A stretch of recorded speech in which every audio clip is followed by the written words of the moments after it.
What's up, everybody? Gonna be making another video. We got this on the Instagram asking what are the different kinds of banks and what's your advice on recruiting for those banks, especially being from a non-target here at SDSU. Now, I know a good amount about this topic, and so do Brian and Emmy, because we are all non-target students and we were able to successfully recruit into an investment bank. And this is going to be my attempt about sharing my advice about getting into these kind of banks. But first, I'm going to be diving into what the different types of banks are, because the recruiting process for each are slightly different. Those different types of banks being bulge bracket banks, elite boutiques, middle market banks, and boutique banks or family offices. Yeah, let's get into it. If you guys want any other videos to be made about any questions you have, being behavioral or technical, let us know on the Instagram or in the YouTube comments, and we'll make a video.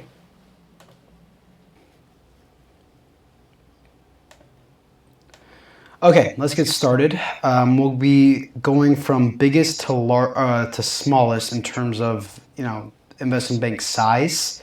And that kind of determines what kind of investment bank they are.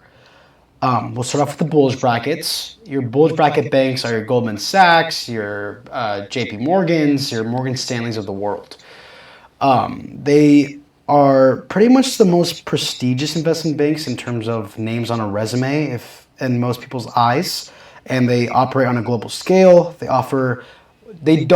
One kind of factor that differentiates these banks, that they don't only offer investment banking. Like, they're not only investment banks. They have sales and trading, asset management, sometimes wealth management, research. They're not just primarily investment banks, and that's a really big deal in my opinion. They handle the largest transactions, the most complex transactions you see, usually the ones you see on the news, the billion-dollar transactions that just occurred. These are the kind of banks that cover those transactions. And I'll move into the recruiting process for these guys. It's extremely competitive, but it's competitive in a different sense. Like, in my opinion, the interview isn't that hard. Like, it's hard, but it's not that hard as like an elite boutiques interview. I think the hardest part about these banks in terms of recruiting is getting the interview. Like, getting your foot in the door with these banks to where they'll actually offer you a first round interview is the hardest part, in my opinion. And I think your best bet about getting an interview at one of these big banks is to network. And I think your best track of networking is going to be through LinkedIn. And what I mean by that is reaching out to Morgan Stanley analysts on LinkedIn and saying, hey, I'd love to chat and learn more about your experience. And by doing so, you develop a deeper relationship with these analysts, who will then either forward you some recruiting information, or they'll put your resume on the top of the pile, which has happened to me specifically at Morgan Stanley before. So it does work, and it's a proven concept, but it's a grind. You're gonna have to spend a lot of time doing so, and it's worth it, in my opinion. It's definitely worth it. But again, if you're recruiting for these banks, just know that getting an interview is close to impossible if you're from a non-target school, which is why I recommend networking your way in and getting your foot in the door by having someone really push for you, or just kind of give you as much advice as possible that really ups your chances of successfully landing a first round interview with these guys. But yeah, that's pretty much all I have to say about that. I'll move on to the next one, being the elite boutiques. Now, elite boutiques, in my opinion, have the hardest interview process. These are the interviews you'll find brain teasers, heavy technical questions. You have to have a very deep conceptual understanding of the technical topics that will be covered in an investment banking interview. And it's very possible to succeed in these interviews. It takes a different level of prep if you really want to succeed at like an Evercore interview or a Centerview interview. It's a different experience, in my opinion. They're usually dealing with the same types of transactions as bulge brackets are, and maybe sometimes even leading those kind of transactions rather than a bulge bracket. And most of them have a very strong reputation on the street. So it's a very great, prestigious bank to be at, in my opinion. And I think in a lot of cases they're more prestigious than the bulge brackets. But I think I'd recommend going to this kind of bank if you really want a lengthy career in investment banking, or Yeah, just investment. Because if you are an analyst at Evercore, you're developing a very strong technical foundation as an investment banker that you can then build off of and become a very successful like MD or something. So I think if you're that kind of person who just has a passion for the field and a passion for finance that runs deep, this is a good place to be at.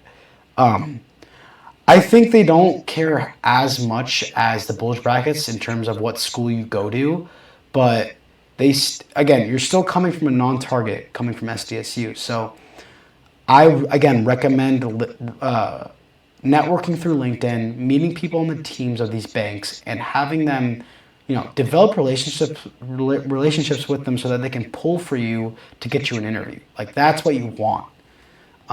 And one more thing, they do typically pay their analysts the most out of all four kinds of banks. All four different kinds of banks. I don't know about boutique banks, but the middle market banks, elite boutique banks, and bulge bracket banks.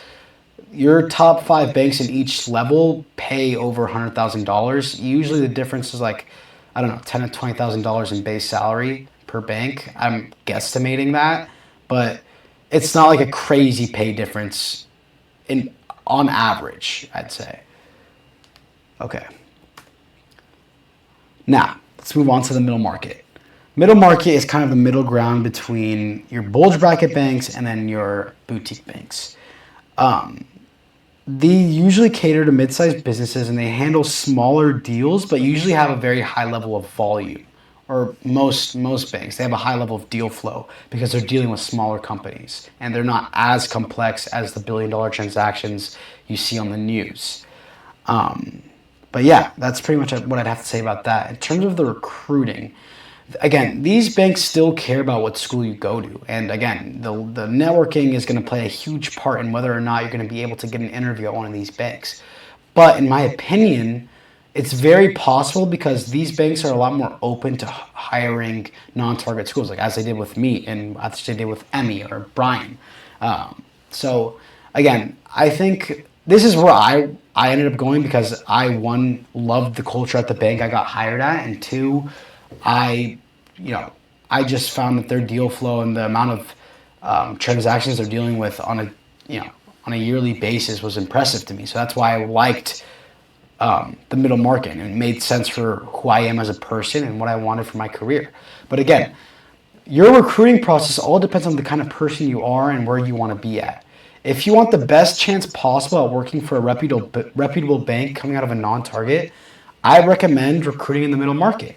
And again, you'll still be getting paid a base salary of $100,000 to $110,000 a year, and then with a $40,000 bonus, depending on the bank. So you're going to be getting paid amazingly well, and you'll be at a pretty solid place because you're coming out of a non-target. So I always recommend going to the middle market. Obviously, I'm biased, but it's, in my opinion, the best option for us non-target students. I don't know much about this next. I don't know why. I think this is an outdated PowerPoint, but Lincoln International and William Blair are considered middle market banks. They're not boutique banks. Actually, I don't know about William Blair, but Lincoln International operates in the middle market. The boutique banks are the smaller banks, and they usually are focused on specific industries or offer specialized advisory services. They operate usually regionally or like in very niche markets. But yeah, that's pretty much all I know about that. And I think you won't ever get asked these questions, by the way, or you usually won't, but it's just good to know, I think. And before you start this whole prep process, it's good to understand what kind of bank you want to go to and where you want to, spend a good chunk of your career at. And yeah, like this PowerPoint says, they have small analyst classes because, again, they're smaller banks, tend to have not that many people on a single deal. But again, I'm sure these are great places to be at and a great option depending on the kind of person you are.